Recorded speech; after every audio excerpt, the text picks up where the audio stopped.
Hey guys, Walter Fedczuk here to tell you that Unicorn.com may be the world's premier esports betting site, but they're also your best bet for keeping up with all the esports you love. With their site's newest update, they've reinvented their Live Now system and created a TV guide style layout to find out when your favorite teams will be playing next. And if that isn't simple enough, they've even added a search bar to help filter it down even further. And even if you aren't a gambling fan, Unicorn's newest update is a must-have for any esports fan. And you might even discover your favorite new writer in their news section. We've got my man Drowlin with some excellent CSGO content, and you can find some fantastic articles from my lovely co-host, Chase Wassenar, as well. So check out the new layout at Unicorn.com, because there are few places where you can stay up to date on all your favorite esports, and Unicorn can help. Unicorn.com. Welcome to the new Sportsbook.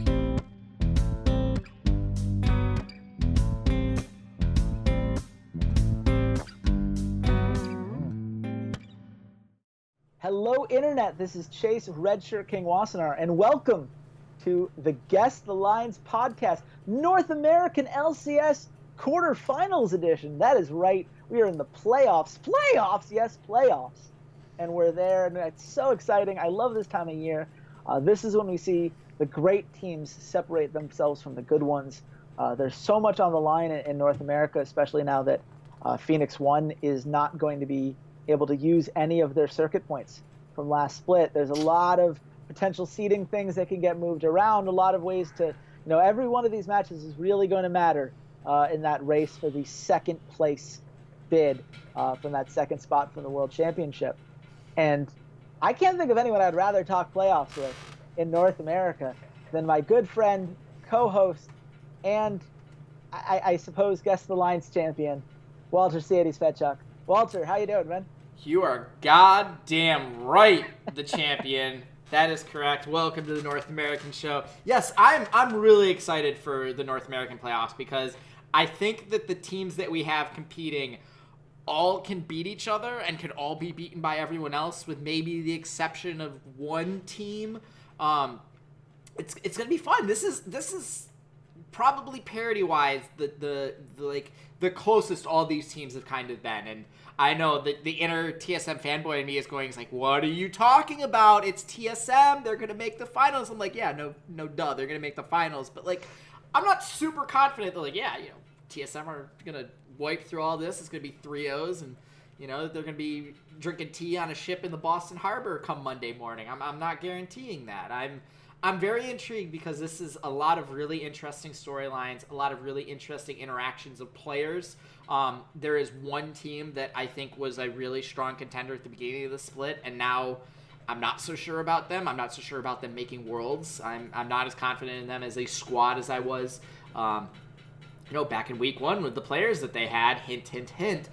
But this is going to be good. These are going to be good games. They're going to be closer games. I think there's probably going to be some gambling value, and there's definitely going to be some entertainment and good League of Legends value. So this is exciting. This is the best time of year for me is playoffs. Yeah, this is when it gets fun, guys. This is when all of that regular season scouting comes to a head. This is when all of the interesting conversations about, who can really step it up when it matters most. We get the full best of fives.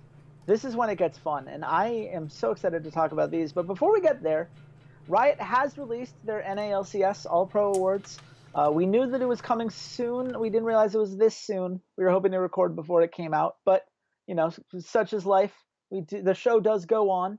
And so what we're going to do right now is we're going to quickly share our picks for the all-pro positions. We're going to go position by position for each of the three spots for each position.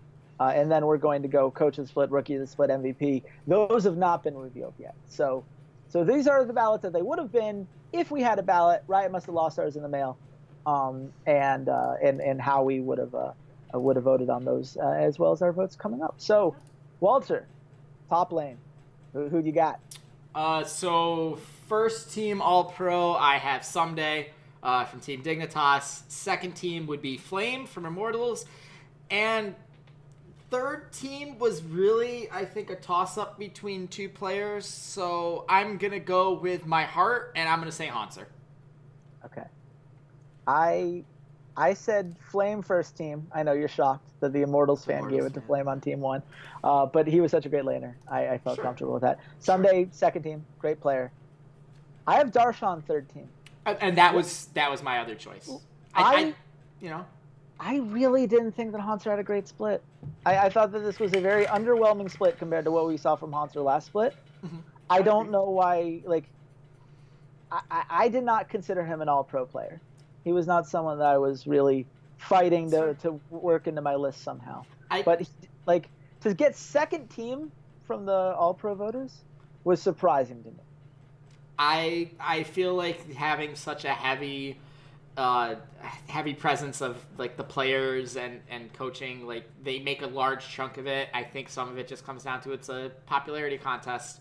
And that's how like professional sports works, but it's more of a popularity contest between them and 100 media members as opposed to the guys they're necessarily playing in and week out and they're hanging out with at night. And you don't get a lot of like Tom Brady doesn't necessarily go out to dinner with Mike Rice, the ESPN beat reporter for New England, every Thursday. Like that just doesn't happen in real sports. So I think there's too much buddiness between the voting block and the actual players that are being put up that it does lead to weird things. Like the support position votes, which makes no sense to me, and we'll get to them in a few minutes. Yeah, we'll get to that. Let's go to jungle next. Who do you at? What do you have? What do you have? Jungle and AD Carry to me were really weak in terms of like who stood out, who didn't stand out. It always feels like this really large jumble. But in the jungle, I put Lyra first team, Xmithy second team, and I'm gonna reward the rookie. I'm gonna give it to Mike Young, third team. I thought he played really well for a large period of the split and was really impressive to me. I thought he stood out the most out of any other jungler besides the first two. You're gonna hate me in 5 minutes. Okay. It's gonna be great. Okay. I have Lyra first team, Xmithy second team. I had Contracts third team. I thought Contracts had a very good split. I thought that it wasn't like a mind blowing. It wasn't flashy. It was He was consistently very good with a couple great games, which I think from a jungler that's enough. I thought Mike Young had more good games than Contracts. Like Contracts was my fourth choice, in all honesty. No, I mean that's fine. Let's go mid lane. I feel like this one's pretty unanimous nowadays. Jensen, Bjergsen, Keen. Okay, there you go. I'm glad. I have Jensen, Bjergsen, Huhi. Keen's an interesting one to me. I don't think that Keen's a wrong answer. Yeah. I think you could put just about any mid laner in the third spot, and you could argue it. Like, Pobelter could have easily been in that spot. Golden Glue. Definitely could have put Golden Glue in there, I think. Okay, anybody was maybe a strong Golden Glue. Yeah, Golden Glue. Golden Glue would have been a fine choice. What about Ryu? I think Ryu would have been a perfect all-team third, all-pro team third team guy, What I meant to say was that the first two spots are by far the more interesting battle. And I am glad we kind of had this conversation off camera where we decided that Jensen was like a Westbrook style season, whereas Bjergsen's been playing more like a James Harden. Yeah. And I think that Jensen just happened to play out of his mind this split. Mm-hmm. I think that Bjergsen will get his again. It's not the last time. This is not his last chance to get a first team All-Pro award. Yeah. But we'll see him just do just fine for himself. As much as North American fans on Twitter, TSM fans freaking out might cry otherwise. What do you think of that? He was a better mid laner, straight up mid lane statistics than Bjergsen. Let's calm down. It's fine. They're not going to win. I appreciate. There you go. AD Carry. What do you got? You know how I said like buddy, letting feelings get in the way of things, and I also said AD Carry was really underwhelming. I'm going to give first team to double lift because I'm a TSM fan. And then I went Apollo and Cody Sun. Because I thought out of the remaining 80 carries, they stuck out the most. Wow. Apollo. Yeah. Strong choice. I thought Apollo had a really, really good split. I could put Sneaky and Stixay here, but I don't remember ever hearing Sneaky or Stixay's name during a CLG or a Cloud9 game. I hear Apollo's name way more in Envious's games than I do either of those players, so I want to reward him for that. He played really, really well. I think that Apollo's numbers in his better season have a lot to do with Hakuo. Like I don't Okay. think that it was Apollo making these masterful outplays. That's fine. So I'm going to disagree with you there. I guess the All Pro voters are TSM fans as well because they also had double lift to number one. I had Cody Sun at number one. I thought that he did a lot in that lane. I think he would get one of the, like, if we had a most improved award, I think Cody Sun would win that pretty easily compared to the first half of the first split versus where he is now. I had double lift at 2. I had Stixay at 3. I was in a toss-up between Alltech and Sneaky for the 4th spot. Interesting. With as little as Alltech played. Alltech, he played enough games. I cut that at 25. Yeah. He played more than half the season, so he's eligible as far as I'm concerned. I just didn't think he was as efficient as Stixay was. Stixay did a lot with not getting as many resources as other AD carries. Support, you're going to be surprised to hear that after that praise of Hakuo, I feel like he got robbed. Where do you have him on your list? So listen, again, the whole they're voting for their buddies thing, I don't know why Smoothie and Aframu are on the Riot Games list. I don't. I really don't understand because I don't think either of them did anything that was anything spectacular. And maybe that's just kind of the curse of their Smoothie and Aframu, so we expect so much from them. I thought they had okay series, so I'm going to reward guys that seasons. I'm going to reward guys that I thought had solid and really good seasons and deserve to be, put up there as an All-Pro. First team, Ale.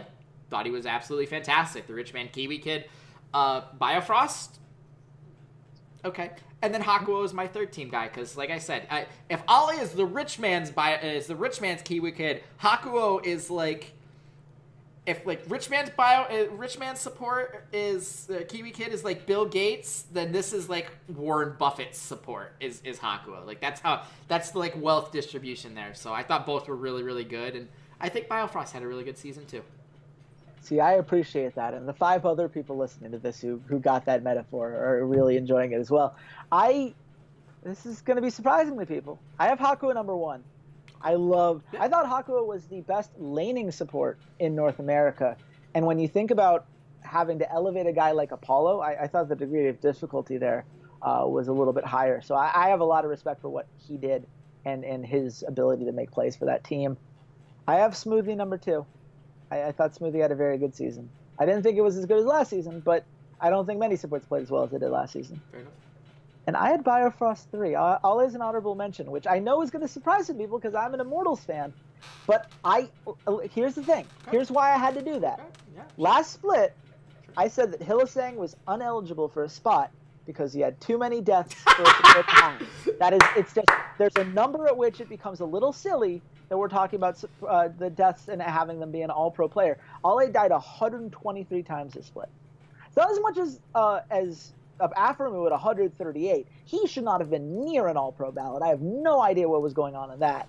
But 123 times in a kill participation of only 67.4%, I'm not seeing it. I think he wasn't consistent enough. I think he made mistakes that cost the team in certain spots. That's enough for me to take him kind of out of that all-pro bid for me. But that's because that's how I view supports. I think supports have to do enough to not die because I can't fall behind because my support got killed because of bad positioning or whatever else. But let's real quick coach the split. Who's your man? I'm gonna say it's Song from Immortals. I think again he's the only one that stood out to me of doing anything. Maybe give a runner-up to Violet from Envious. I thought I don't know how much he did, but if you want to look at like massive improvement that teams had, Immortals and Envious were the 2 teams that improved by far the most. So I'd say those 2 guys would be my first and second choice. That's totally fair. I have Song as my number 1. You can throw out any of Zix, Cop, and Parth for number 2, as far as I'm concerned. Yeah, Cop's probably up there too. Yeah, I thought the Digmas Hakim came along a little bit. Rookie of the split, I think it's safe to say you have Mike Young. Yeah, I'm going to put Mike Young up there. Yeah, I'd say so. I'm giving it to Niski. Mike Young fell off hard after Rift Rivals, and I just feel like Niski was more consistent. Okay. Mike Young had the flashier good games. I will give him that. Yeah, he's going to get rewarded for the flashier good games over Niski, so that's, MVP? Jensen. Yeah. It's Jensen or Bjergsen, and they're going to give it to Jensen because they don't want to give it to Bjergsen, and Jensen had better stats. Yeah. I don't think anyone is close as third. I think that the difference will now be, like, next year, does Jensen figure out the secret to being a successful East, like, team? And is he willing to start sacrificing some of his own stats and some of his own abilities in ways that Bjergsen did in, like, late season 4 or going into season 5 to make the guys around him better? And it'll be very interesting to see, because I think that's the next step that Jensen needs to make to match Bjergsen as a player just outright. But I think just for this split, Jensen definitely deserves the MVP. If Bjergsen won it, I would not be surprised. But Yeah. I would be surprised. I would be surprised. I just want to throw this out there, right? Like in the NFL, we have, the offensive player of the year is usually the best offensive player who didn't win MVP. Mm-hmm. I do not think it is impossible that Jensen won the first team All-Pro mid-lane and then spot, loses the MVP but award. then Bjergsen, because people take in some of those intangibles that he brings, then gets elevated, because it was a very close race. And I think there are 3 great points? arguments on both sides. Yeah, like it's close enough. I think people who are like, oh, well, now we know Jensen won the MVP. I'm not so convinced. I'm not saying it's not. I'm not saying that Bjergsen's going to win it. I'm saying that I think it's still a 2-horse race, and I think that the battle for third is way too far back. But that's enough of the regular season. We're focusing on playoffs. That's why we're here. And if we're going to do that, we start with Cloud9 versus Dignitas on Saturday. This should be fun. It should be. Interesting series. What are you most excited about when you look at how this series is going to break? I am excited about the interaction between the two teams in terms of how they are successful. And with Cloud9, it's all about Jensen. It's all about the playmaker in the mid lane. He is how they win, and they put him on champions that give him the ability to win games by himself, either through just dominating the laning phase and then taking that gold advantage out and spreading it across the map, or by playing things like Orianna, where he can just make a couple big team fight plays and go from there. Cloud9's entire core strategy is Jensen's going to crush his lane. Let's try not to screw everything else up around him, and then come around him as like a protective barrier for the remainder of the game and do whatever we can to funnel his resources into successful team fights. And it's usually around objectives. They aren't really playing like pick compositions. They're really playing these kind of 5v5 team fight compositions where they are relying on Jensen to be the guy to make the big plays in them. Dignitas, on the other hand, you're seeing a team that still wants to do those kind of 5v5 fights, but any one of 4 players, and even 5 now that you have more of a playmaking support, now with Adrian, where they're like, all right, we're going to go into this fight, and we trust that one of our guys is going to make the play. We don't know which one it is. We don't know if it's going to be this really good flash, Cassiopeia ult for Keen. We don't know if it's just going to be this mechanical outplay from Someday, where he, causes enough disruption that everyone focuses on him and they waste all their CC, and now the rest of our line can carry. It might be Shrip getting a really good kick onto a squishy target, and kicking them into Adrian, or it could be any of these guys making these plays. This is a team where I've always made fun of Altec for being a very skittish AD carry, that he's constantly, running away from fights, that if he feels pressured, he tries to back away. He doesn't go forward. He doesn't try to engage. This is the most aggressive that I've seen Altec in the team fighting kind of aspect of it. Like, he trusts the guys around him that, it's okay if he gets caught out of position, maybe he dies instantly, but he knows the rest of his teammates are going to be there to pick up the slack, or that he trusts that his teammates are going to be there to help peel, the threat off of him so that he can do his job.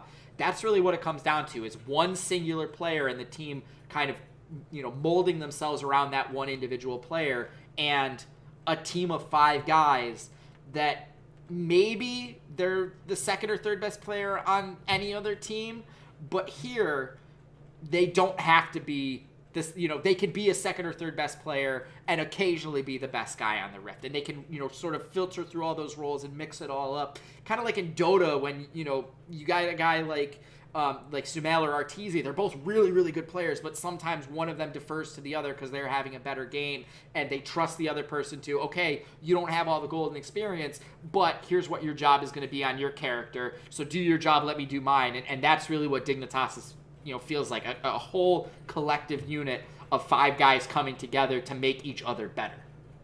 Yeah, I think that's fair. I think we're at a point now where Dignitas is really working, as you said, as a 5-man team. It seems like these players are on the same page. I think that having that pressure in the bottom half of the map that Alltech and Adrian are bringing does so much to free up Sunday and allow them to kind of have this complete kind of map control, be able to get past some of the big problems that they used to have where people would just throw all their energy at Sunday, and if they kept Sunday down, well, you knew you were probably going to beat Dignitas. Now I'm not so sure that's the case. I will say this. People who are looking at this and saying, well, the style is basically a death sentence here, right? Because Jensen gets such a huge portion of his team's gold, and if they could just stop Jensen, then that gold gets shut down. It's worth pointing out, Jensen right now getting 26.2% of his team's gold. That is the most of any player who's played more than 10 games this season. Second highest is Alltech at 25.7%. Like, they are also funneling a lot of resources into one guy, mostly because they're at the point now where they believe that this AD carry needs to be able to team fight, needs to be able to clean up, and be able to kind of take advantage of whatever initiation that someone like Sunday is bringing, and what Shrimp loves to do, because Shrimp loves playing mid to late game scaling, let me get my hard CC in. Those kind of champions are really where they excel. So it's kind of weighted in a different way. Yeah. But it is weighted, and I think it's something that if you're a Cloud9 fan, you got to look at this and say, maybe we we take the risk. Like, if Someday beats us, then Someday beats us, because he's Someday, and he possibly will anyway. But if we can stop Alltech, then it becomes the Someday show, and he has to be the one to beat us. Right, but then you have Keen. And Keen has shown this split that he can be a guy that you put the gold on him and he can go off. He's had games where he has gone off as Cassiopeia, where he's gone off as Ceades, where he's had some really solid Orianna plays where, yeah, maybe he's not the primary carry, but he is willing to throw his body in and sombrero an enemy team. He's had these kind of... And it's not just the weird champion picks. This has been his calling card forever up until, I think, the last year, where I'm going to pick the Hecarim against a Zed. I'm going to pick an Urgot against a Zed. We're all waiting for that really unique champion pick. But instead what we're getting is this really sort of unique play style to him, where he is willing to take those kind of risks where, you look at like Jensen, you look at Hai, you look at Bjergsen. They throw the Orianna ball onto, their main engage guy, or they throw it out and they hope that the enemy team, mispositions themselves, and that's how they get their ultimates. I don't see any one of those 3 guys put the ball on themselves, flash into the enemy team knowing they're going to get popped, and sombrero the enemy team to set his teammates up for success. It's sort of like when you get a guy like a Tyrod Taylor that's really willing to run an option, that's really willing to go out on these long bootlegs and say, well, you know what? The only way we're going to get this first down is if I go that extra 5 yards and I run this, and I run and I lower my shoulder and I take a tackle and I just stretch out for that 5 yards. So I'm going to do it. That's what I see from him, where I see the more established mid laners that are more a traditional style, they don't take those kind of risks. And sometimes it bites Keen in the butt. Sometimes it bites Dignitas in the ass, like we saw at the beginning of the spring. But he's gotten smarter about when to take those moments, and he's gotten trickier about when to do them. In the promotional series, or maybe it wasn't. I forget where I saw it, but I saw someone throw a Miaza over the wall in mid lane to stop to engage. I want to say it was E-United? Yeah, it was E-United. It was GBM against Ryu. Trapped Ryu with the miasma, then flashed over the wall to ult into him. I watched Keen stream. I've seen Keen do that multiple times, where he's like, I'm playing Cassiopeia, I'm going to force you to stand there, and you're either going to get slowed, and I just, machine gun you down with Twin Fang, or you get stunned, and I machine gun you down with Twin Fang. So it's that kind of unique nuances that I think Keen brings in, not from the champion pool sense anymore, but the actual gameplay sense anymore. So it's really going to be interesting to see the 2 different styles, the more traditional, I even just want to say like European style of not take a lot of risks, play what the champion does, versus Keen, and I feel like it's more of a Korean style of, let me kind of test the boundaries of what I can do with a champion and come up with these unique ways to make the champion work. So I don't think you can just focus down Alltech and say it's going to be the Someday show, because Keen is there. Keen can be a guy that steps up and makes big plays when it matters. Yeah. No, I mean, I think that's fair. I love I certainly Keen. think that Keen's great, and I do think that he is an underrated player. I'm glad in the article I'll be writing about Dignitas that will hopefully be up today by the time that you're watching this on Friday. I go into I think he's underrated. I think that players are starting to realize that he has a consistency to him that is valuable, that he has a creativity that, as you just mentioned, that is valuable. The two things, if you're a Dignitas fan, that you've got to be worried about, outside of just Jensen is the best player in the league right now. Yeah.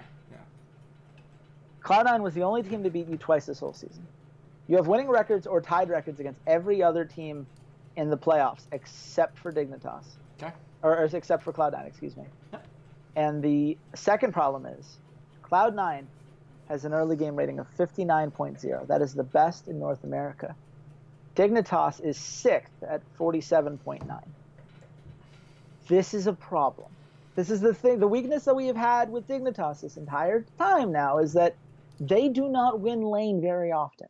Even someday, someday because he gets so much attention from the enemy team, tends to not be able to farm quite as easily, tends to need a little bit of extra time to get to the resources that we're used to from him.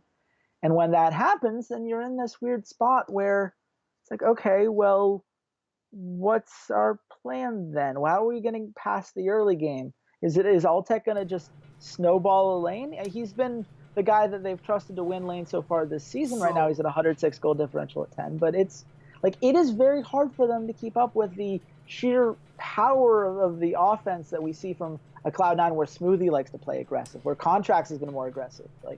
And this is where I don't know if they do it this year, but Dignitas feels a lot like the Unicorns of Love, where they keep kind of picking up these guys.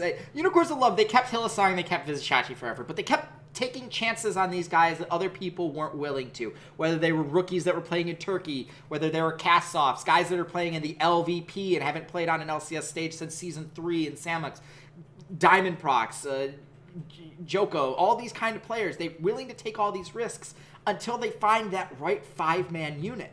I mean, just look at this split. I mean, look at last split. They kept, they were trying out with making Lod work as an AD carry. That didn't end up working out, so they went and got Altec, a guy that once FlyQuest got Wild Turtle, I didn't think Altec was going to be playing on an LCS team anymore. They, mixed around having Xpecial and Stunt and Big, and now they got Adrian. They're willing to experiment with the roster until they find the pieces that fit. And Dignitas' just play style feels similar to Unicorns of Love, where, they don't win the early game. They don't win their lanes. They're not really great at creating advantages for themselves in that first 15 minutes. But once they get into team fights, it's not as polished as Unicorns of Love. It's not as polished as someone like TSM. But you can see the beginning of them saying, those leads don't matter. We can still figure out ways to team fight. We can still figure out ways to engage us and ways to come back and fight around these objectives. And maybe it's not this split. Maybe they don't make it, don't beat Cloud9. They don't make it to Worlds or whatever. Okay, that's fine. But I feel like as we look to them in the spring and maybe even next summer going into the next World Championship cycle, they have that kind of Unicorns of Love vibe to me.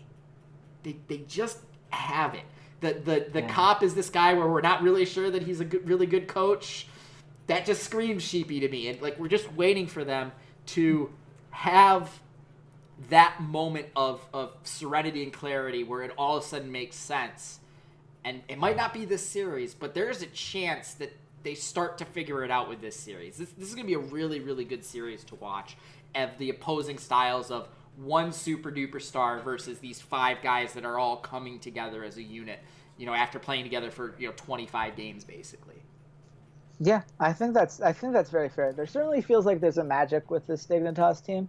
Everything feels like it's coming together at the right moment, and you've got all these different underdog narratives, individual players and all these guys being discarded or not considered very high value on the open market, not getting signed by the places where, they wanted to stay, in the case of somewhere like Someday, who thought he was going to be, staying in Korea and everything else, and then gets replaced by KT and ignored by SKT, and here he is in North America now. There's all of these players have a story like that. Shrimp was in Japan last season. Yeah, right? These are things where... I'm telling you! If it happens, it's going to be a great moment for 95% of unless you're a diehard Cloud9 fan, it is hard to not love this Dignitas team and not want them to succeed in this spot, because it feels like they're due as an org, they're due as a group of players, as individuals, as a team, all of it. It would be it's more fun if they pull this off, but as you and I know, you've got to be able to do it. We don't want it handed to them. They have to beat Cloud9. Yep. And that's going to be what they have to do on Saturday. What do you think the line is, Walter? I've got Cloud9 minus 200 because I don't think the casinos trust Dignitas quite yet. Not in the playoffs. You got it almost exactly. I'm a little worried now because I was not that close on the second one. But for now, I'll say I got Cloud9 minus 180. It is Cloud9 minus 204. Okay. So you were almost exact. What's the underdog line? Dignitas plus 115. If you're looking at interesting odds, Cloud9 minus 1.5 is plus 110. Wait, what was the Dignitas underdog line? Plus 115. 115? Yeah. Oh, 155, excuse me. Oh, okay. Sorry, I misread that. Yeah. 155. Okay. Thank you. So Cloud9 minus 1.5 is plus 110. That would be a really cool dig. Yeah. Over 4.5 maps is plus 175. Okay. So I can really see that happening. Yeah. I can really see that happening. It could certainly be a battle of a series. I could absolutely see these teams going back and forth, neck and neck, especially because neither one of them has done a great job of putting people away in best of threes. Yeah, this is true. They leave the door open. It's God, I don't want Cloud9 to lose because I don't like Cloud9. I just want Dignitas to win that much more. Yeah. Like Cloud9 feels like they've been so good for so long and haven't really made any kind of major changes. Like it feels like they need kind of a kick to the lower section to like figure out like, oh, okay, like everyone else is getting better. Maybe we need to actually attempt to get better, and we have to realize that we're kind of at a ceiling here, and incremental improvements from Jensen are only going to push us so far. So well, I'm with you on this. We should root for Dignitas to beat up on North American favorites, which is why we're all going to root for them in the semifinals against TSM next week if they get there. I think all of us can agree, especially on this podcast. Sure. If that there's anyone that I would love to see TSM lose to, it's Dignitas. I think that would be cool. I genuinely think it would be cool. The only problem is that TSM has already embraced what Dignitas is embracing right now, and they have the second best player in the league in Bjergsen. So yeah, these are concerns. Let's move forward. We're going to talk about counting our chickens before they hatch there, Chase. Yeah, look, I'm just saying. I am looking forward to rooting against TSM next round. But that's fine. We're moving on to CLG versus Envious on Sunday. This is a match, I got to be honest, I was more excited about probably 3 weeks ago, before we saw this slide from Envious. Well, what are you seeing? What's gone wrong for them this last couple of weeks? Yeah, because they've lost their last, I believe, 4 series. I think it's the solo laners. The solo laners just aren't very good. Like Niski, I know you think he's your rookie of the split. I think he has a lot of potential. I just don't think I don't think he's there yet. Like if we wanted to play a name game real quick of mid laners in North America, which I'm pretty sure we played this name game before like 30,000 times. Like you want Keen over Niski. High? Like would you take High over Niski? I think I'd rather have Niski because upside. For the upside. I'd rather have Niski than literally anyone on Liquid. Yep. Niski over Ryu, sure. Niski over Pyrian, sure. So like he's probably. You don't want him over Jensen. You don't want him over Hui. You don't want him over Froggen. You don't want him over Pobelter. You don't want him over Keen, and you don't want him over Bjergsen. So he's the seventh best mid laner in North America. Yeah, he and Keen are closer than they are for me than they are for you. But yeah, that's fair. Well, I mean, I have Keen. Yeah, you really like Keen. I really like Keen. But like, yeah, the problem is North America is so incredibly mid lane focused, and it's not just like there are hard carries. It's not in that regard. It's like every North American team plays through their mid lane. That's just the way it is. They play through the mid lane because that's the center of the map, and you can rotate, like a wheel around them and allow them to do whatever they want. They're the most flexible player where they can play anything from Galio and be like tanky kind of peel engage to we're going to play just pure burst LeBlanc, or we're going to play Lucian. Like, they give you so much flexibility of what they're able to do, and then they can also roam as much as a jungler can. They can move around the map, as long as they set things up correctly and you're intelligent about when they do it. So having the 7th best mid laner is not good enough. Like, I think he can be better. I think he can grow, and maybe he's still the 7th best mid laner, but it is we're splitting hairs on the difference between him and Keen, or him and Froggen, or him and Hui, or him and whoever. But that gap isn't there yet. It's still, there's kind of a distance between him and the other 6 guys above him. And, Seraph. Yeah. Seraph is falling off a cliff again. He's the bigger question. Oh, God. Man, he's just not good at playing the game. He's just not good at the mechanics of playing the game. I think he's really intelligent about how the game should be played in terms of rotationally and moving around the map and when to take objectives and all that kind of stuff. I just don't think he's good mechanically at the game. Seems like being good at the game should be a prerequisite to being a pro player. Maybe. You should be able to last. Like, there's a reason that you and I aren't pro players, Chase. Like, we talk about the game and we're pretty intelligent about how the game runs.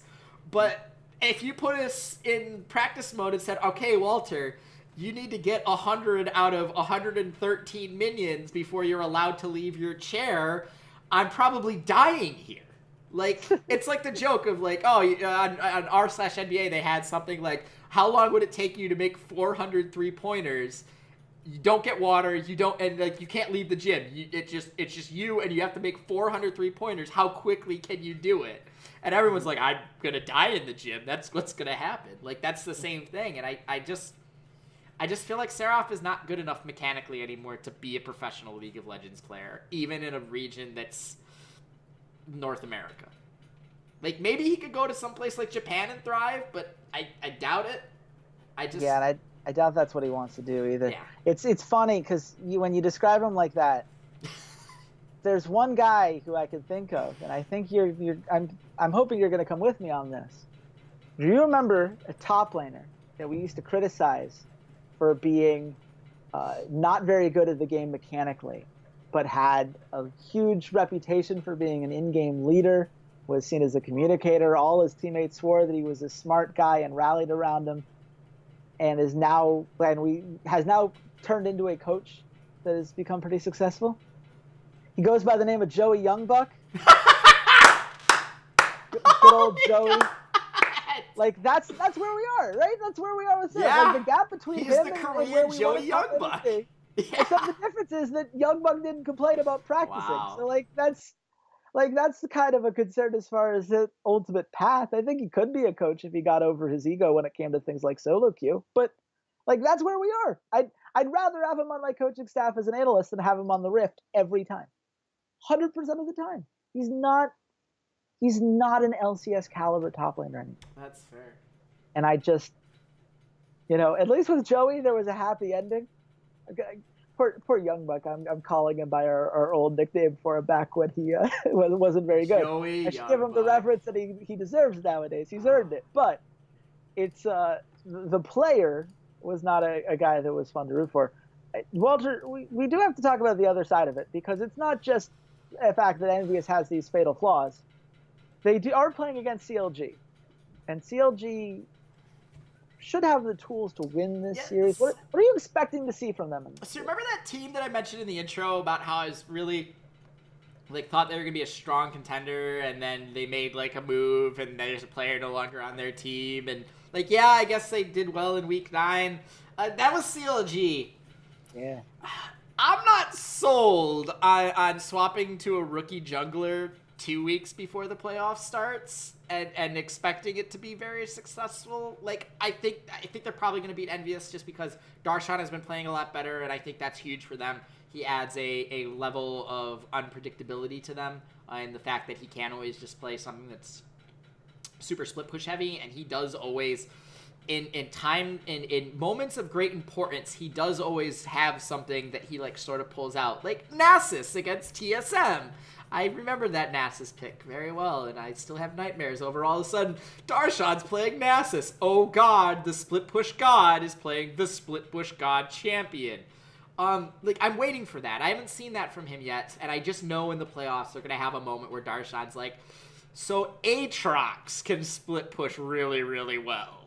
And Zix is just going like, no. And he's like, no, trust me, I'm back in form. And then he's not back in form, and they lose that game, and everyone goes, Aatrox is a bad champion. Hui's been playing all right. Like, I think Hui and Keen are kind of interchangeable for, like, that fourth best mid laner in North America. He still does have things like the Aurelion Soul where you can just pull it out and you're like, yep, he's really good at this one champion, and it kind of sucks that you have to waste a ban on it, but he does it. I think the meta is perfect for him where it is very free-flowing and allows him to kind of play multiple styles and different champions, and I don't think champion pool has ever been a problem for Hui. I think that he has been a player who has a very wide but very shallow, and over the course of the last 2 years, he started going deeper into that pool in terms of getting better at champions. He's no longer the Azir, Victor two-trick guy. Now he has the Aurelion Soul. He can pull out the Cassidy. He's pretty good Talia. He's pretty good Cassiopeia. Like, he's slowly starting to dig out the bottom of this pond that is his champion pool. And now you're not just worried about one or two things. You're interested in seeing him play a multitude of champions. And I think Stixxay and Aphromoo have just been Stixxay and Aphromoo. It's not Rush Hour. It's not the Rush Hour level, and I think Aphromoo has actually had kind of a down season for him. But they're solid. They're consistent. They're strong, and I think that they can hold their own against Apollo and Hakuo. This isn't a team that excites me. This isn't a team anymore that's like, yeah, they have this really explosive piece in like someone like Dardoch where, big play. It's back again to this, the team is greater than the individual, and it relies on the team making a big play that, and I just worry about when it's time to put up or shut up, who is the guy on this roster that goes out and makes the ballsy, gutsy, this is to win the game kind of play? And I don't see it anymore, especially with Aphromoo underperforming. Darshan, we joke about the Darshan moment that lost in the series in the spring. The answer is Hui, and Hui's had a great season. And it's one of those things, like, I understand, like, we have our preconception of who he is and what his career has been that we have to take into account. But purely off of this season, he has done such a great job of utilizing his kill pressure, of figuring out when to push out his lane and when to take advantage of some of those early trades when he can, of moving his leads around the map when he's able to get them. I think that Hui is the guy that they're going to be turning to. And Darshan, to a lesser extent, he's gotten more kills per game than any other top laner in the league. So he's doing something right when it comes to making plays. I will say I'm on the exact... Well, I have mixed feelings about the jungle. Because on the one hand, I think that removing a variable like Dardoch from your equation in the playoffs is a good thing to do. He is way too inconsistent, in my opinion. It's fair. The peaks are fine, but they weren't as high so far this split, and the lows were so low. I think they made the right move in that.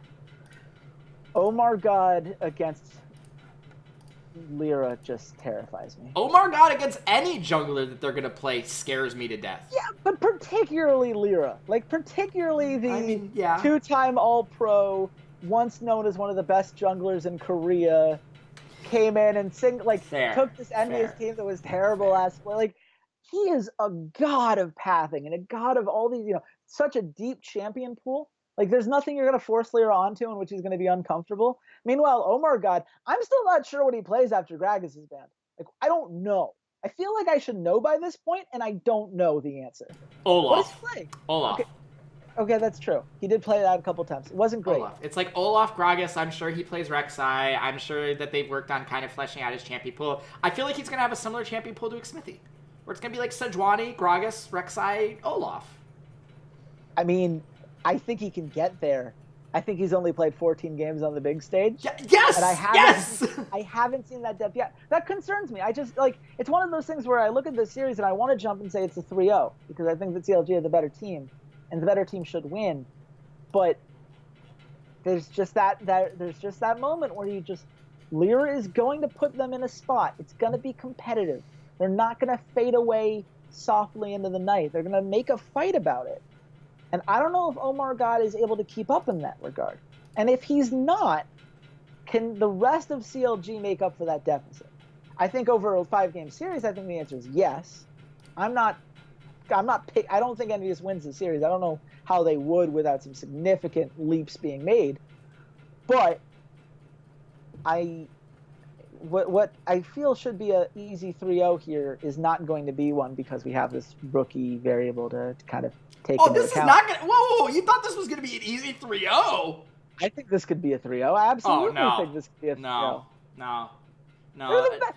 There's going to be one game that Envious puts together this really, really good team fight like aspect to it, and you're going to get... like Seraph, as bad as he is, does not get overrun absolutely every game. There are games in a series where he can kind of stand up. It's rickety, and I wouldn't necessarily want to cross, a large crevasse with it, but there are moments where he does kind of stand up. He says, okay, I'm going to hold the door here, and then he lets Hakuo and Lyra go off and get all these engages, and all he's there for is to hit a Rumble ultimate or jump on someone with Jarvan. Like, there is absolutely... Envious can win a game off of CLG. Absolutely. I think it is more likely that they win a game than they get 3-0. Even without taking into account something fluky happening to CLG, like Omar God can only play Gragas and Envious bans it, accidentally one game, and then he's picking Volibear or something stupid. Like, taking that out of the equation, I think Envious wins this game. Like, wins a game. I think this is CLG series, but I think Envious wins a game. So, counter argument. Go ahead. Envious in the last 3 weeks. Okay. Lose to Liquid 2-1. Okay. That happened. Yep. They beat FlyQuest 2-1, but FlyQuest takes a map. Yep. 0-2 against CLG. CLG wins their games in an average of 29 minutes in that series. Crushed them with Omar God. Yep. Envious 2-1 against TSM. That's a loss. They got 2-0'd by Immortals and 2-0'd by Cloud9. So, like, if they were losing to Omar God in 27 and 31 minutes a couple weeks ago, and it was that one-sided, like, and that was with literally 2 games of LCS experience. I have faith. Okay. Look, man, if you don't have faith, why would you be here? So Lyra has more tape on him now. Like, yeah, I think they can win a game. I absolutely think they can win a game. I don't think they're a threat to win this series, but I definitely think they can win a game. I think it's more likely that they win a game than they don't. I'll put it that way. I think a 3-0 is absolutely in play. I think it's in play, but I think it's more likely that Envious wins a game than they don't. Yeah, no, of course. But 3-0s are never going to be the most likely option, one would think, unless it's a really crazy situation. But let's figure out where do you think the line does end up, Walter? CLG minus 275. Okay, you get this in With of the Week. Because, of course, my point I made up in Europe has just got thrown away. I don't know what I was thinking, man. I had it CLG minus 400. I just think it's just better than Are you kidding me? No. Why should I be? What has Envious done in the last 3 weeks? They look terrible. They look like a bad team. Not even like, they're just being beaten by good. Like, they look like a bad team. They lost to Liquid, guys. Dude, like, even against Immortals in Week 9, Immortals were only minus 277, and they're better than CLG. I was hoping they would learn from it. I was hoping that a terrible Week 9 would mean that they'd just... You deserve to lose that point. The moral of the story is that CLG minus 303. I think it would be, if it was a best of 3, I think it'd be a little different. But yeah, it's CLG minus 303. Envious at plus 220. And the reason I keep bringing up the 3-0 is because I've seen the odds. CLG to get a 3-0 in the series is plus 220. I mean, if that happens, that's fantastic value. I think it's more likely than the 22% that line implies. Yeah. Like that, I think it's in play. I think it's in play. Other lines, like if you think that Envious is going to surprise us, plus 110 for them to win 2 maps or better. That plus 1.5 there. I don't see it, but it's there if you want it. 5 maps is plus 210. I like the value on the CLG minus 2.5 more. Plus 255. Yeah, plus 2 or plus 220. 220. Yeah, I mean, that, just value-wise, that's incredible value. For something like, yeah, it can't happen. It's like, yeah, it can't happen. This is either going to be a 3-0 or a 3-1. There's no way that there isn't a 3-0 across the 4 playoff series in the West this week. Yeah, there is. I mean, usually we get one in quarterfinals. There's usually one team that just gets blown out. I think Envious are that team this split. That's fair. What about Cloud9 Dignitas? What line? 5 maps. 5 maps at plus 175. Oh, yeah, there we go. 5 maps at plus 175. Well, I mean, that made it super easy. Yeah, okay. Much easier than Europe. There's actually value over here because, like I said, I think there's a world where Dignitas beats Cloud9. I think there's a world, honestly, where CLG absolutely falls apart because Omar Guard just gets crushed by Lyra, and Zix has to waste all of these bans against Lyra, and then that opens up, Niski to something that he's more comfortable with. It opens up Seraph to something he's more comfortable with. Like, there is a world where Envious does beat CLG. There's not a world where Misfits beats Unicorns of Love. There's just not. It doesn't exist. I'm not sure I would agree with those assertions. That's but fair. It's okay. You know what? That's why the lovely listeners should comment in the section below, whether on SoundCloud or on YouTube. Do read everyone, so we definitely appreciate it. We love keeping that discussion going. You can also keep that discussion going on our lovely Discord. We've been very active on there. We've got a great community going on. I try to do VOD reviews on a pretty regular basis. I'm hoping we can do a little bit more of that moving forward, and something maybe better for North American times, because right now I've been doing a lot of them for Europe. But we definitely want to make that a thing, and you should definitely go there for all of that. And you should find us on social media. If you want to discuss anything I said today, you can find me at RedShirtKing. Walter, where can the nice people at home find you?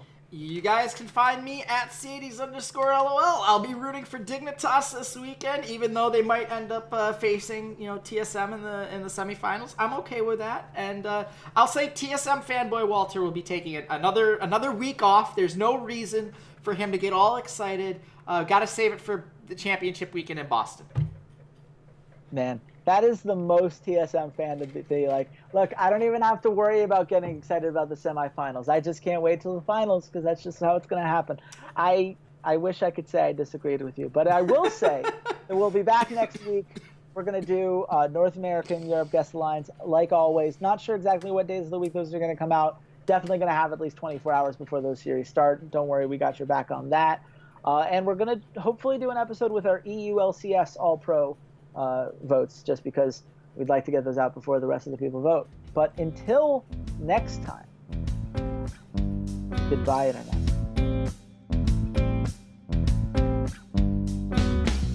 You can follow the Rough Drafts Podcast on all your favorite social media sites.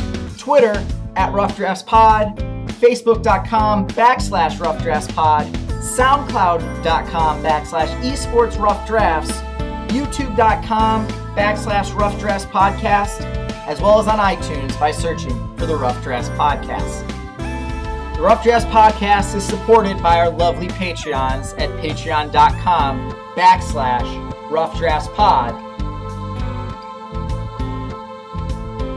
and by viewers like you. Thanks for listening, and goodbye, Internet.